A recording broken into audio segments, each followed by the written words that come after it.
We are back with a Fox News alert. Pennsylvania State Police announcing the capture of escaped convicted murderer Danelo Cavalcante. They're set to hold a press conference at 9:30 this morning. He's been on the loose for almost 2 weeks now. 13 days. Hallelujah. I mean, this guy is in custody now. He's back. He'll go back to prison. He escaped, remember, shimmying up the wall, doing that crab walk. There he is after he took this, stole this green hoodie from the farmer out of his car and shaved his face. And this was him caught on a Ring doorbell. He apparently went to some coworkers' houses, asking them for some help, I believe. He broke into a house and took someone's rifle. Tried to contact his sister, right, who was also here deported. illegally, who will likely be deported. Remember, he from Brazil, illegal immigrant who's facing murder charges of his girlfriend. Remember, they had to shut down schools because parents were so scared that he was in the vicinity. He was in that area. And they were worried he'd try to break into school. And also, he got his survival training in the jungles of Brazil. He's done something similar before, and he's already breached the perimeter that they thought had him lassoed in. And I think it's also important to point out how resourceful he is and how much worse it could have been, because he's stealing guns, going into people's houses. This guy is looking at the rest of his life in prison, and he had nothing to lose, and thankfully no other lives were lost. I did not think he was coming in alive. Yeah, armed and dangerous. They're saying that he may be in custody. We think he's still alive. Escaped prisoner in custody, it says. That's what the PA police are telling us. But he is charged with stabbing his girlfriend more than 30 times in front of her son and daughter, who were young. Yeah, the perimeter, as you mentioned, Ainsley, expanded multiple times. Multiple times they thought they knew where he was and were closing in, only to have him escape. Quite brazen, the extent to which he would go into people's homes, steal vehicles. He stole a medical white van, went in and stole that .22, was shot at 7 times by the homeowner in the middle of the night. From what we understand, he is in custody. We don't know the condition of this escaped illegal immigrant, again, who shouldn't have been in the country in the first place, is facing murder charges, his girlfriend deported, potentially, and now he his appears sister, as not girlfriend, his sister deported. Now he's in custody. Right. A couple of things to keep in mind. Once they got him, you got to look back at that prison. I mean, to have 2 people escape the same exact way, and then people were saying that prison is understaffed. That prison can't get guards. That prison has so many people on overtime, some are just not even showing up. And then you look at the cops and law enforcement and how they're underfinanced, underappreciated. This is a symptom of that. And it's extremely embarrassing, but they finally got him all these weeks later, and it could have been so much worse. In about 30 minutes, we're going to get the details. We have a press conference. So he's a little guy. I think he's 5 feet tall. His name is Danelo Cavalcante. Here's his picture. This is his mugshot when he has the beard, when he has the mustache. Broke out of prison by doing that shimmy up the wall, and then got up on top of the roof and learned that someone else had done it the same way in the prison. And that's where he got the idea. And if you watch that video of him shimmying up the wall, doing that crab walk, he looks around, he looks in the glass door, no one's in the glass door. He looks around the corner, no one's there. So he feels like this is his chance. And he shimmies up the wall. And when we showed the video yesterday, it looked like there was a lookout guy, someone in the prison that was helping him do this, to look out to make sure he could get away with it. No doubt. And he was trying to find people that he knew or he'd previously had some relationship with to get assistance. We don't know yet whether he had the extent to which he had assistance on the outside to stay on the loose for that long. Brian, you mentioned corrections officers in these facilities that are understaffed. You're exactly right. This is not just this one prison, although that it should be under scrutiny. It's a nationwide problem, not to mention, I mean, the bigger issue here is our porous southern border that is allowing millions of people whose backgrounds we don't know to come into our country. Then they commit a crime like this. Ainsley, you were referring to this. Crab walking up the side on the bottom right of that screen is the blurred out is the lookout for that.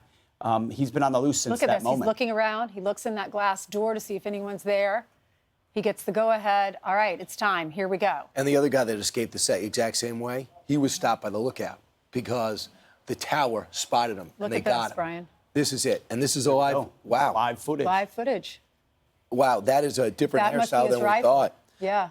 And Nate Forey says the ground crew, the aviation's been pulled back, the ground crews have gone.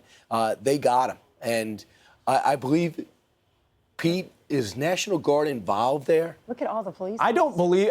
Is that not National Guard? That is not. A lot of federal and state law enforcement have that kind of camouflage uniform. So that I do not believe is not. That's not the National Guard. That's your more specialized police forces, probably brought in. I know we heard there was federal help coming in. Right. So you've got specialized manhunt teams there.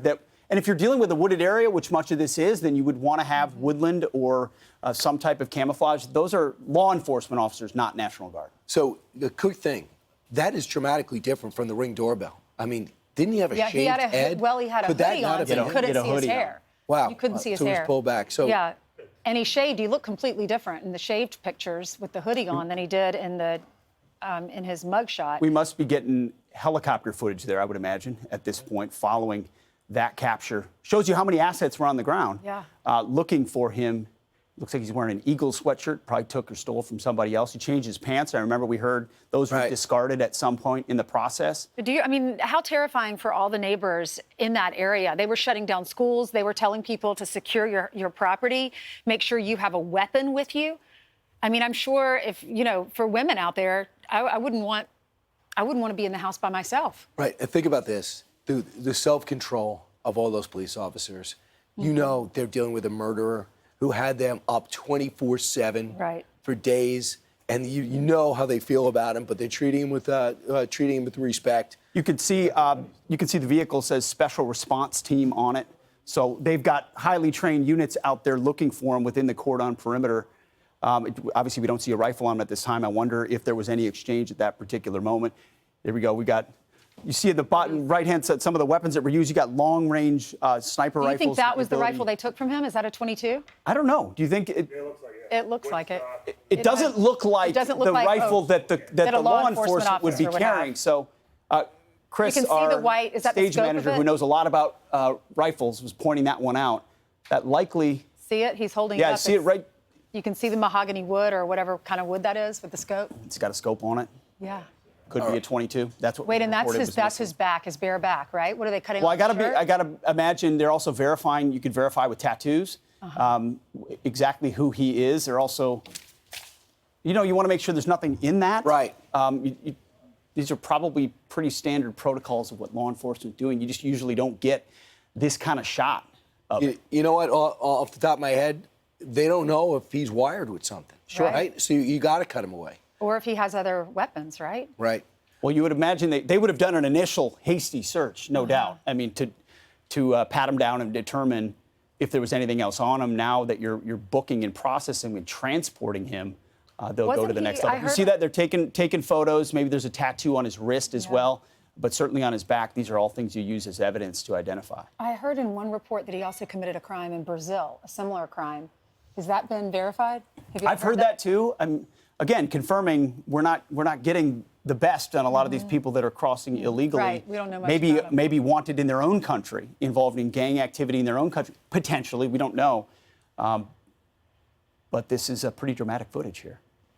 Yeah. It's incredible. Thank goodness they caught him. Yeah. So this was a story that Nate Foy's been covering from the first minutes. I'm sure he's got the update on the ground. He's the one who said they've pulled the aviation units out. They pulled the ground troops out, not troops, but the ground units out, police. There was a push this morning, I heard, for the National Guard to get involved. After all, this might be too big for cops. Now, think about this.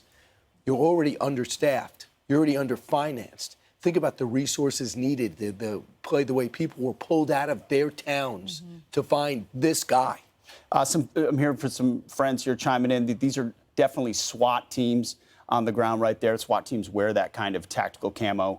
They wear them for all operations. They're doing what is called a safety search, is what I'm told. And by the way, in 2017, he killed someone in Brazil. That's what I understand as well. So that was the previous criminal activity.